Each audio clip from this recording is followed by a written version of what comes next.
नमस्कार, जनतंत्र टीवी देख रहे हैं आप। मैं हूं आपके साथ कोमल गंगा। शुरुआत करेंगे अपना उत्तराखंड की। तो उत्तराखंड में विधानसभा चुनाव में आम आदमी पार्टी का मुख्यमंत्री पद का चेहरा रहे अजय कोठियाल ने बीजेपी का दामन थामा है। मुख्यमंत्री पुष्कर सिंह धामी ने उन्होंने बीजेपी की सदस्यता दिलाई है और इस मौके पर बीजेपी प्रदेश अध्यक्ष मदन कौशिक और कई बीजेपी नेता भी मौजूद रहे। आपको बता दें कि अजय कोठियाल आम आदमी पार्टी के सीएम पद के उम्मीदवार थे, लेकिन उन्होंने आम आदमी पार्टी से इस्तीफा देकर समर्थकों के साथ बीजेपी की सदस्यता ग्रहण कर ली है। इस वक्त की बड़ी खबर आपसे साझा कर रहे हैं। अजय कोठियाल, जिन्होंने बीजेपी की सदस्यता ग्रहण कर ली है, पार्टी मुख्यालय में ये ग्रहण समारोह हुआ है और तस्वीरें फिलहाल आपको दिखा रहे हैं उस वक्त की जब अजय कोठियाल बीजेपी में शामिल हुए हैं।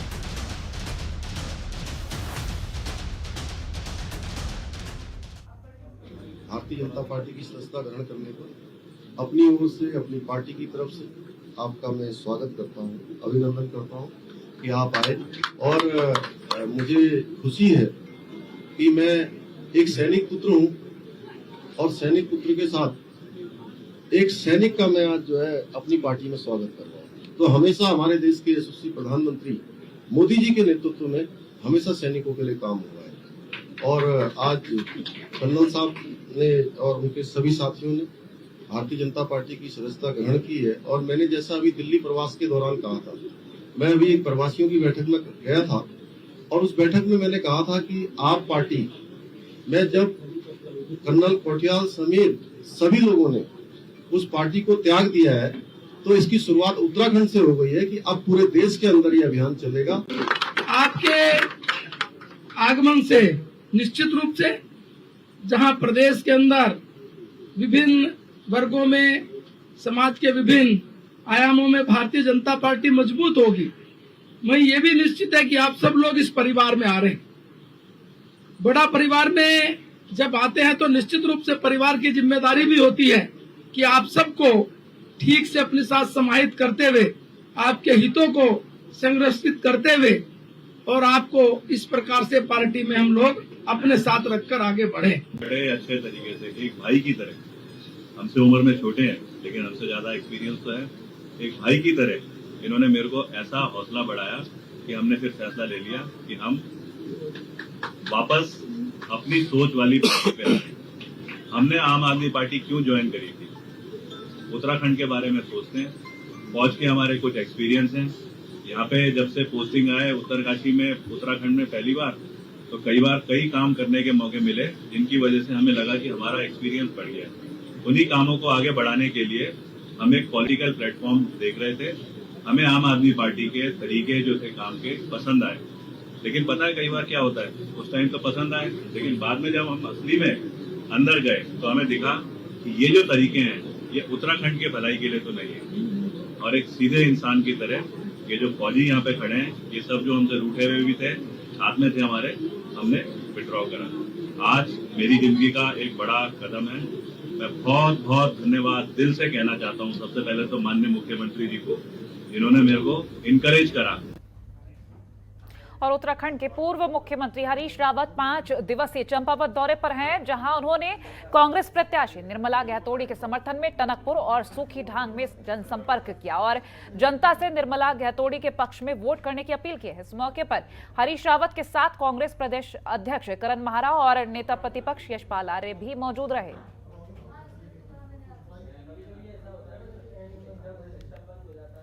उत्तराखंड में चल रहे 425 मदरसों में से 192 मदरसों पर कार्रवाई की तलवार लटक रही है, तो वहीं बाकी के मदरसों पर भी कार्रवाई हो सकती है। आपको बता दें कि अल्पसंख्यक कल्याण मंत्री चंदन राम दास ने वक्फ बोर्ड और उत्तराखंड में चल रहे मदरसों को लेकर समीक्षा बैठक की है, जिसके बाद उन्होंने वक्फ बोर्ड और मदरसों में चली आ रही तमाम अनियमितताओं को लेकर कड़ा एक्शन लिया है।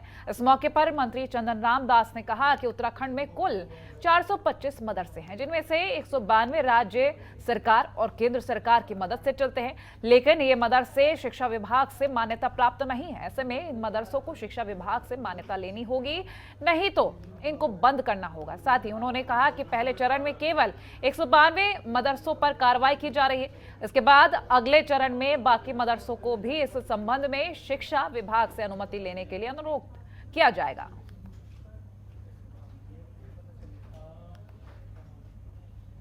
संज्ञान में आया है कि प्रदेश में 425 मदरसे चल रहे हैं और 192 मदरसे ऐसे हैं जिनको उत्तराखंड सरकार और भारत सरकार से धनराशि निर्गत हो रही।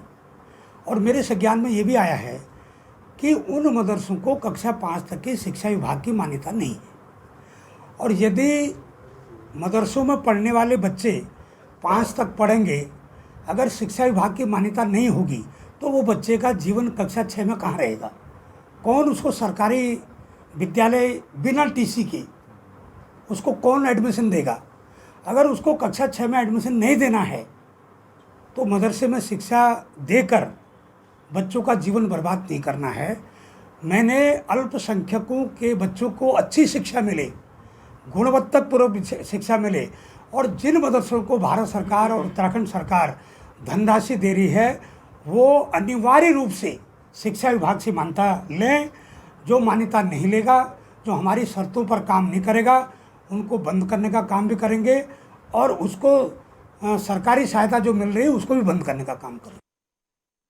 और उत्तराखंड में चल रही केदारनाथ यात्रा पर खराब मौसम का असर देखने को मिल रहा है। केदारनाथ में भारी बारिश और बर्फबारी के बीच सोनप्रयाग में ही यात्रा को रोक दिया गया है और इसके साथ ही फाटा से गौरीकुंड तक चलने वाली हेलीकॉप्टर सेवा को भी अस्थायी रूप से रोक दिया गया है। मौसम विभाग की तरफ से केदारनाथ में बारिश का ऑरेंज अलर्ट जारी किया गया है, जिसके बाद प्रशासन ने सतर्कता बरतते हुए श्रद्धालुओं को जहां है वहीं पर रुकने की सलाह दी है। सर्कल ऑफिसर प्रमोद कुमार घिल्डियाल ने बताया कि खराब मौसम को देखते हुए केदारनाथ यात्रा पर जाने वाले श्रद्धालुओं को सोनप्रयाग में रोका गया है। इसके साथ ही हेलीकॉप्टर सेवा भी अस्थायी रूप से बंद कर दी गई है। वहीं दूसरी यात्रा रुकने की वजह से करीब 10,000 श्रद्धालु अलग अलग जगहों पर फंसे हुए हैं। इनमें से रुद्रप्रयाग से गुप्तकाशी तक जगह जगह 5,000 यात्री फंसे हुए हैं। सोनप्रयाग में 2,000 और गौरीकुंड में 3200 यात्रियों को रोका गया है। पुलिस ने तीर्थ यात्रियों से घोषणाओं के जरिए लोगों को होटल वापस जाने का आग्रह किया है। वहीं सीएम धामी ने भी यात्रियों से अपील करते हुए कहा कि सभी यात्रियों और श्रद्धालुओं से अपील करते हैं कि ऐसे में यात्रा करना उनकी सुरक्षा के लिहाज से ठीक नहीं है। जहां पर मौसम खराब है वहां पर लोगों को अपनी यात्रा रोक देनी चाहिए।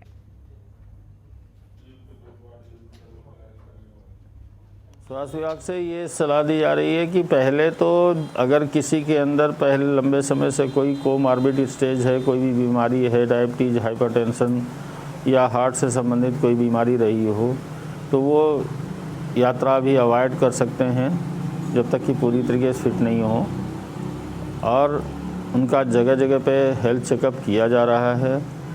ये एडवाइस दी जा रही है कि प्रॉपर गर्म कपड़ों के साथ में ही ऊपर यात्रा करें, क्योंकि दक्षिण भारत और गुजरात, महाराष्ट्र इधर से आने वाले यात्रियों के पास पर्याप्त गर्म कपड़े नहीं हो रहे हैं ऊपर जाने में भी। से गौरीकुंड से केदारनाथ में रुक रुक करके बारिश हो रही है और आज सुबह से केदारनाथ में लगातार बारिश के साथ काफ़ी बर्फबारी केदारनाथ के अंदर हो रही है, जो कि आए हुए तीर्थयात्रियों को बर्फबारी से काफ़ी परेशानी हो रही है। रहने की भी थोड़ी अव्यवस्थाएं हैं, ठंड भी काफ़ी हो रही है और यात्रा पे जो लोग अभी यात्री आ रहे हैं, जो जहां हैं, मेरी आप सभी को सलाह है आप वहीं रहे। मौसम साफ होते ही आप केदारनाथ की यात्रा प्रारंभ करें, नहीं तो तब तक जो यात्री जहां हैं वहीं रहे। और वहीं चारधाम यात्रा अपने चरम पर है। वहीं बड़ी संख्या में चारधाम में पहुंचने वाले श्रद्धालुओं के लिए पर्यटन मंत्री सतपाल महाराज ने कहा है कि केदारनाथ के पैदल मार्ग पर चलने वाले श्रद्धालुओं के लिए अनेकों जगह पर सेल्फी पॉइंट बनाए जाएंगे। उन्होंने कहा कि सुशांत सिंह राजपूत की जगह सीडीएस जनरल विपिन रावत के नाम के पॉइंट्स बनाए जाएंगे और हर कोई पैदल चलने वाला श्रद्धालु जनरल विपिन रावत को याद कर सके। इसके साथ ही महाराज ने कहा कि ये हमारी तरफ से इस धरती के बेटे को सच्ची श्रद्धांजलि होगी। उन्होंने कहा कि देवभूमि से कुछ भावपूर्ण स्मृतियां यात्री लेकर जाए, यही हमारी कामना है। केदारनाथ की यात्रा चरम सीमा पर है। अनेक पर्यटक और धार्मिक यात्री केदारनाथ दर्शनों को जा रहे हैं। स्थान स्थान पर सुशांत सिंह राजपूत की जगह हम हमारे प्रथम chief of the defence staff Vipin Rawat ji के हम चित्र लगाएंगे, ताकि जो पैदल चलने वाले यात्री हैं उनके चित्र के आगे फोटोग्राफ खींच सकें। केदारनाथ यात्रा के लिए सरकार सख्त नजर आ रही है। आपको बता दें कि अब केदारनाथ जाने वाले श्रद्धालुओं की स्वास्थ्य जांच होगी, जिसमें केदारनाथ जाने वाले ऐसे यात्री जो 50 साल से ज्यादा उम्र के हैं उनका हेल्थ चेकअप अनिवार्य होगा। हेल्थ चेकअप में फिट पाए जाने के बाद ही उन्हें केदारनाथ जाने की अनुमति दी जाएगी। अभी तक केदारनाथ जाने वाले 1000 यात्रियों की ही रोजाना सोनप्रयाग में जांच की जा रही थी, लेकिन पर्यटन मंत्री सतपाल महाराज के निर्देशों के बाद अब प्रशासन सख्त हो गया है और यात्रा के लिए स्वास्थ्य जांच शुरू कर दी गई है।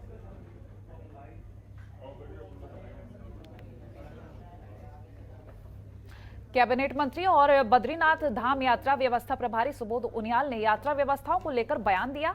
सुबोध उनियाल ने कहा कि यात्रा व्यवस्था और सुरक्षा को लेकर सरकार गंभीर है और प्लानिंग के तहत काम किया जा रहा है।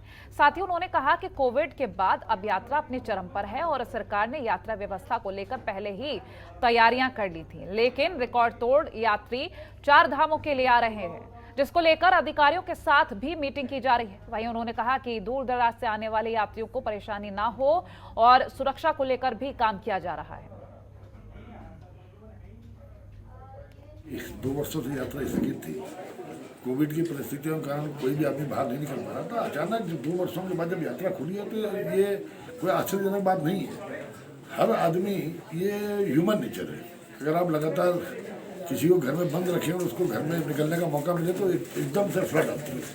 तो वही है कि हर व्यक्ति अपनी जो 3 वर्षों से अपनी आस्था को पूरा करने के लिए अपने इन धार्मिक स्थलों में या हेमकुंड साहिब नहीं जा पा रहे थे कोविड की परिस्थितियों के कारण। आज सबको एक अपॉर्चुनिटी मिली है 2 साल के बाद, तो इसलिए बहुत भारी तादाद में यात्री आ रहा है। क्योंकि ये मैकेनिज्म बनाना भी सरकार की जिम्मेदारी है कि एक साथ इतनी भीड़ ना हो जाए कि किसी तरह की अगर स्टैम्पेड हो गई तो कुछ लोगों को नुकसान हो जाए। तो इसलिए ऑनलाइन व्यवस्था की गई थी और ऑनलाइन व्यवस्था के बाद भी कुछ शिकायतें आई कि खासकर जो ग्रामीण पृष्ठभूमि के लोगों को ऑनलाइन अप्लाई करना नहीं आता, तो ऐसी स्थिति में हम लोगों ने ऑफलाइन भी प्रारंभ किया। राज्यसभा चुनाव के लिए अधिसूचना जारी कर दी गई। नामांकन 31 मई तक दाखिल किए जा सकेंगे और 1 जून को नामांकन पत्रों की जांच होगी और 3 जून तक नाम वापस लिए जा सकेंगे। आपको बता दें 10 जून को सुबह 9 से शाम 4 बजे तक मतदान होगा और शाम 5 बजे से मतगणना होगी। आपको ये भी जानकारी दे दें कि राज्यसभा में उत्तराखंड सांसद प्रदीप टमटा की सीट 4 जुलाई को खाली हो रही है, जिस पर 10 जून को चुनाव होना है।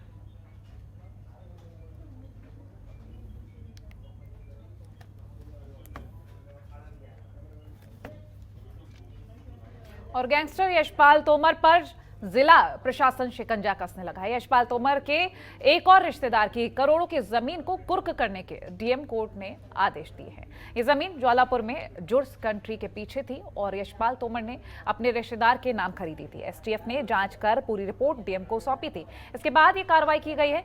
डीएम के आदेश के बाद तहसीलदार के नेतृत्व में टीम मौके पर पहुंचकर कार्रवाई कर रही है।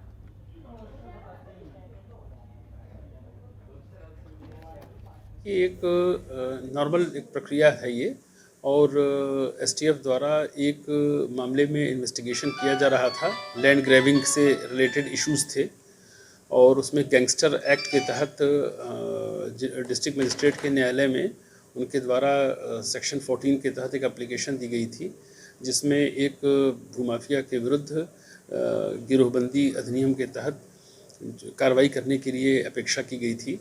और सेक्शन 14 में ये डिस्ट्रिक्ट मजिस्ट्रेट के ऊपर होता है कि फिर उस पर उसकी सीज़र की कार्रवाई करते हैं। सारे तथ्यों को देखने के बाद इट्स एब्सोल्युटली ये लीगल मैटर, उसमें मैंने आदेश दिया था और उस प्रकरण में काफ़ी उसका इम्प्लीमेंट जो कुर्की की कार्रवाई थी हो गई थी। लेकिन हरिद्वार की एक प्रॉपर्टी थी ज्वालापुर में, लगभग 40 से 45 बीघे की लैंड है, उस पर कुर्की की कार्रवाई आज कर दी गई है। उत्तराखंड में मौसम ने एक बार फिर से करवट ली है और पहाड़ों पर झमाझम बारिश हुई है। मौसम के बदले मिजाज से पहाड़ों में भारी बर्फबारी हुई तो वहीं मैदानी इलाकों में भारी बारिश हुई है, जिससे मौसम सुहाना हुआ।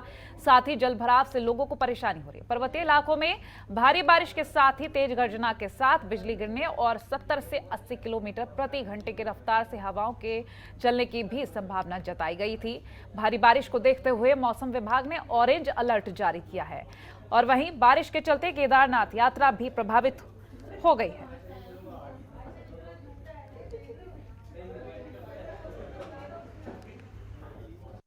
आपको कुछ तस्वीरें दिखा रहे हैं। रुद्रप्रयाग, पौड़ी, चमोली, अल्मोड़ा, हरिद्वार, देहरादून, हर जगह देख सकते हैं कि जल भराव की समस्या हो रही है, लोगों को परेशानियां भी हो रही है। बारिश से लोगों को राहत तो मिली है, लेकिन कुछ परेशानियां भी उत्पन्न हुई हैं।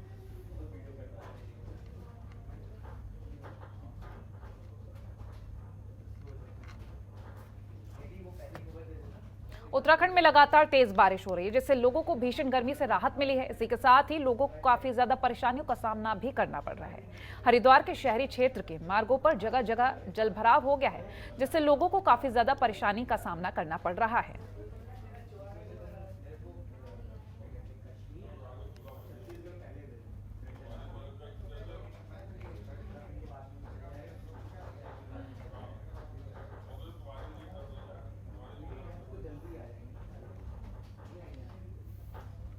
नैनीताल हाईकोर्ट बार एसोसिएशन के 27 मई को चुनाव होने वाले हैं, जिसको लेकर चुनावी सरगर्मियां तेज हो गई हैं।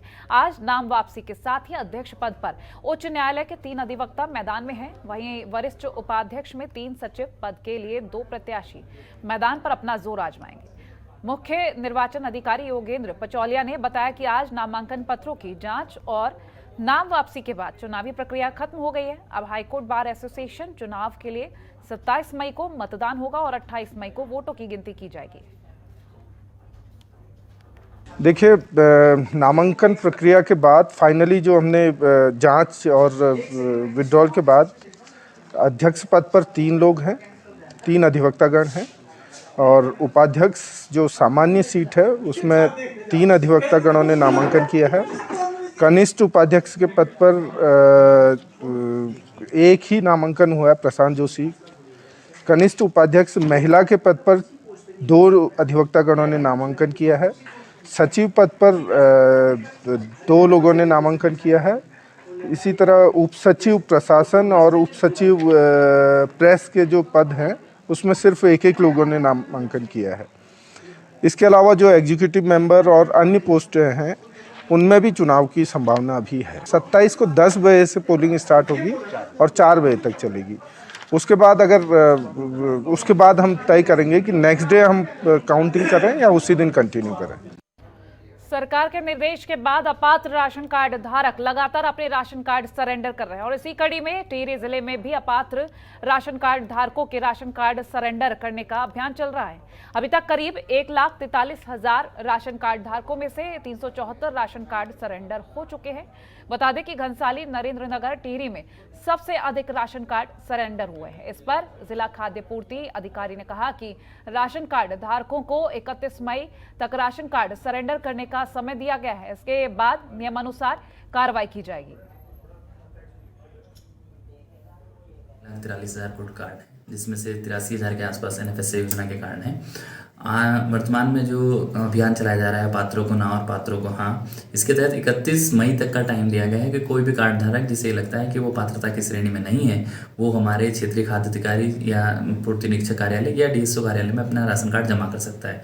आज तारीख तक मैं आपको बताऊं तो हमारे जनपद में 374 राशन कार्ड अभी तक समर्पित हुए हैं और आज भी काफ़ी संख्या में जामनिखाल ब्लॉक में काफ़ी संख्या में।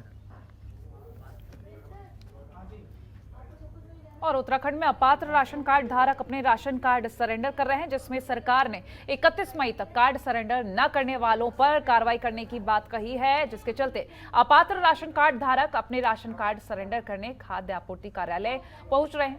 लक्सर में इस बात का अंदाजा इसी से लगाया जा सकता है कि अब तक करीब 200 राशन कार्ड धारक अपने राशन कार्ड को सरेंडर कर चुके हैं।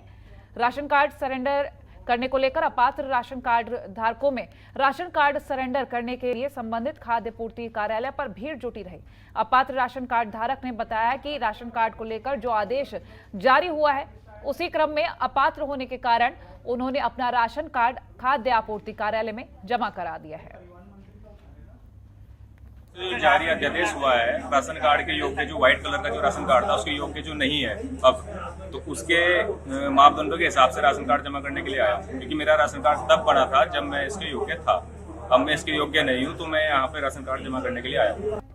और वहीं भारतीय किसान यूनियन ने हरिद्वार तहसील का घेराव करते हुए धरना प्रदर्शन किया। आपको बता दें कि भारतीय किसान यूनियन के कार्यकर्ता तहसील हरिद्वार में पहुंचे, जहां उन्होंने प्रशासन से अपनी तमाम मांगों को लेकर धरना प्रदर्शन किया। साथ ही किसानों का साफ तौर पर कहना है कि जब तक हमारी मांगें नहीं मानी जाती, हम इसी तरह धरना प्रदर्शन करते रहेंगे।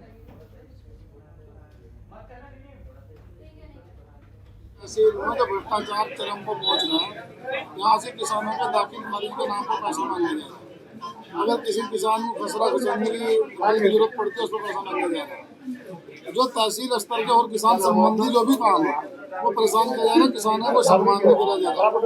अगर यहाँ किसान आता है तो खड़ा रहता है लाइन में 2 घंटे, और यहाँ से कानून को नहीं है, यहाँ पटवारी नहीं है, यहाँ तहसीलदार नहीं है। यहाँ किसान की अनदेखी की जाए इस तहसील में, कोई सुनने वाला नहीं है। हमने यहाँ से 4 दिन पहले एक नोटिस दिया, ये अधिकारी यहाँ से रहा वो किसानों की बात सुनो। तो हम ये भी जल्दी 2-3 दिन के 4 दिन के अंदर एक ट्रैक्टर रैली यहाँ से आएगी और इसका पूरे हरिद्वार जिले में चक्का जाम किया जाएगा। और फिलहाल अपना उत्तराखंड में इतना ही। देखते रहिए जनतंत्र टीवी। नमस्कार। खबरों के निष्पक्ष विश्लेषण के लिए सब्सक्राइब करें Janatantra TV and press the bell icon. Never miss any update.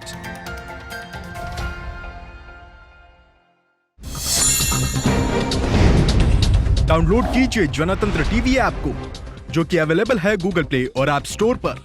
अधिक जानकारी के लिए अभी डाउनलोड करें।